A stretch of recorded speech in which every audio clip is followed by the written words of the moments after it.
তুমিও বিরহ বিচ্ছেদের অনলে পুড়েছ। বিচ্ছেদের ব্যথা বড় তিক্ত, তাই না?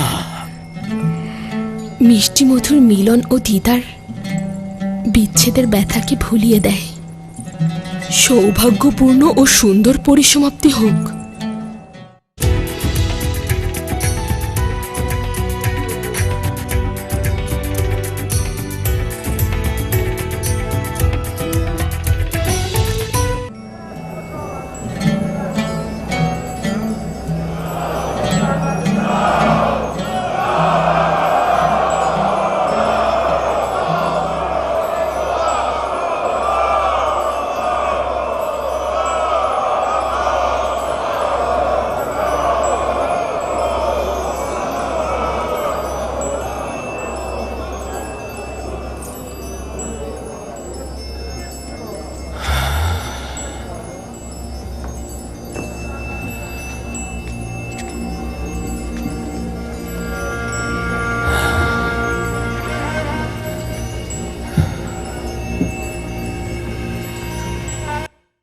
দেখেছ কি সুন্দর ও জাঁকজমক দেখাচ্ছে?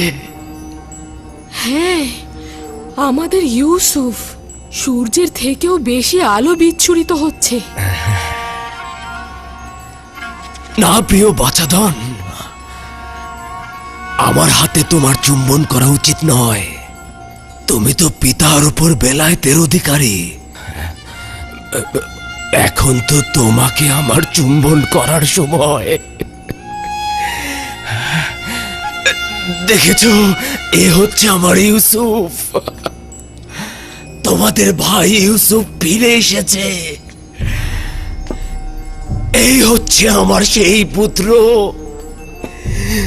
যে বছরের পর বছর আমার থেকে গাফেল ছিল। এই হচ্ছে সে, যার বিচ্ছেদে আমি অবিরাম জ্বলেছি।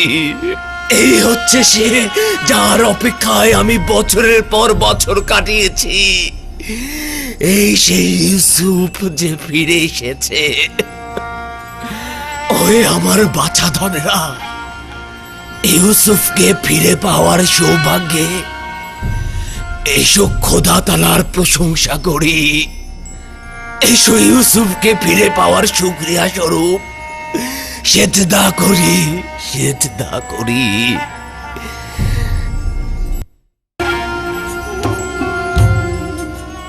আমি এক মনে চন্দ্র তারা উপভোগ করছিলাম, এমন সময় আপনি ডাক দিলেন। সূর্য তোমার মোকাবেলায় নত হবে এবং তোমার পায়ে পড়ে সেজদা দেবে। চন্দ্র ও 11টি তারকাও তোমাকে সেজদা দেবে। একদা তুমি মহান ব্যক্তি হবে। তুমি যেমন উঁচু পদে অধিষ্ঠিত হবে, তেমনি আধ্যাত্মিকতায় সমুন্নত হবে।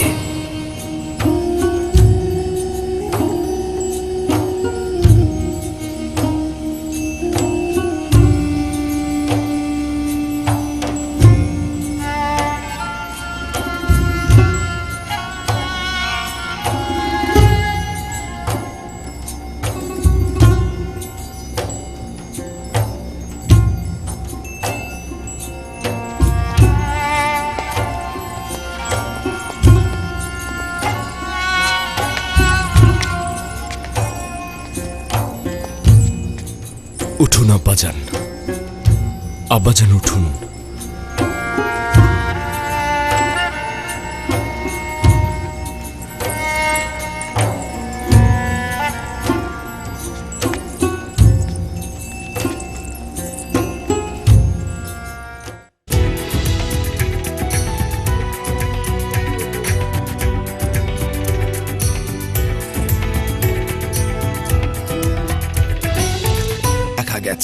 আমি যদি বলি যে আমার ইউসুফ জমিনের বুকে মহান রাব্বুল আলামিনের সৌন্দর্য ও শ্রেষ্ঠত্বের প্রতীক এবং আয়না হিসেবে প্রতীয়মান হয়েছে, তাহলে বাড়াবাড়ি হবে না।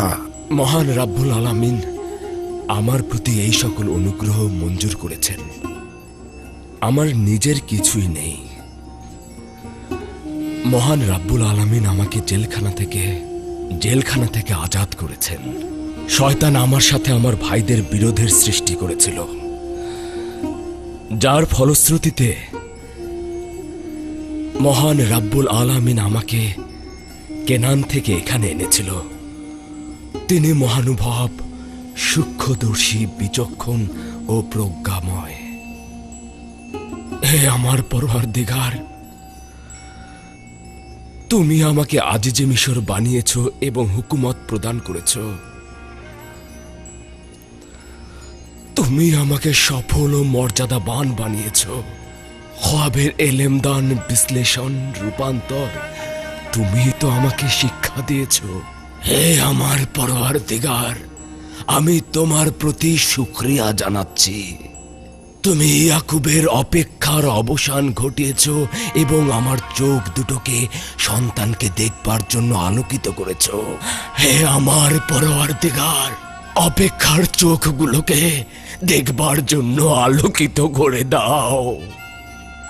মহান খোদাতালা তোমার মাধ্যমে বিশ্বজাহানের এক প্রান্তে একজন নেককার শাসকের প্রতিচ্ছবি দেখালেন, ভবিষ্যৎ এলাহির সৌন্দর্য কিছুটা অবলোকন করালেন। কিন্তু দুনিয়ার বিভিন্ন প্রান্তে তো এখনো অনেক লোক বিভ্রান্ত ও গরিব। শান্তির বরাত নিয়ে সেই নেককার ব্যক্তি যখন আসবেন, তখন সকল প্রকার গোমরা, গরিবী হালাত এবং জুলুমের নাজাত দেবেন। মাউত?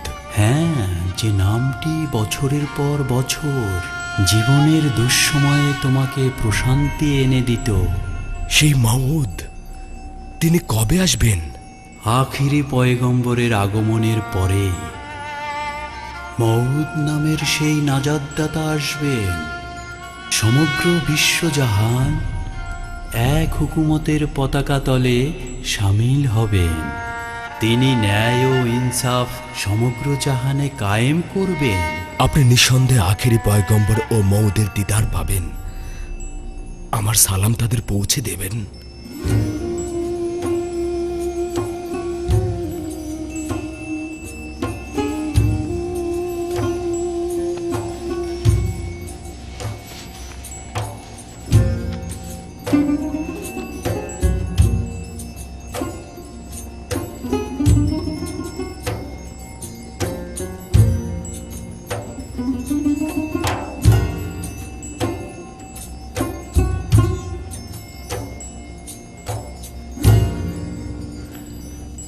তোর কি মনে হচ্ছে ভবিষ্যতে বনি ইসরায়েলগণ ইউসুফ নাকি ইয়াহুদা নামে পরিচিত হবে? এটা তো বোঝাই যাচ্ছে ইউসুফ। না শামুন, না। ভবিষ্যৎ প্রজন্ম বনি ইসরায়েলদের ইউসুফের নামে না, বরং ইয়াহুদার নামেই চিনবে। তুই দেখে নিস।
আছে বোধ শক্তি সম্পন্ন ব্যক্তিদের জন্য শিক্ষা। কোরআনের বাণী মিথ্যা রচনা নয়। পূর্ববর্তী গ্রন্থে যা আছে তার সমর্থন এবং সমস্ত কিছুর বিশদ বিবরণও এতে রয়েছে। বিশ্বাসী সম্প্রদায়ের জন্য রয়েছে পথ নির্দেশ ও রহমত। মহান আল্লাহ তাআলা সত্য বলেছেন।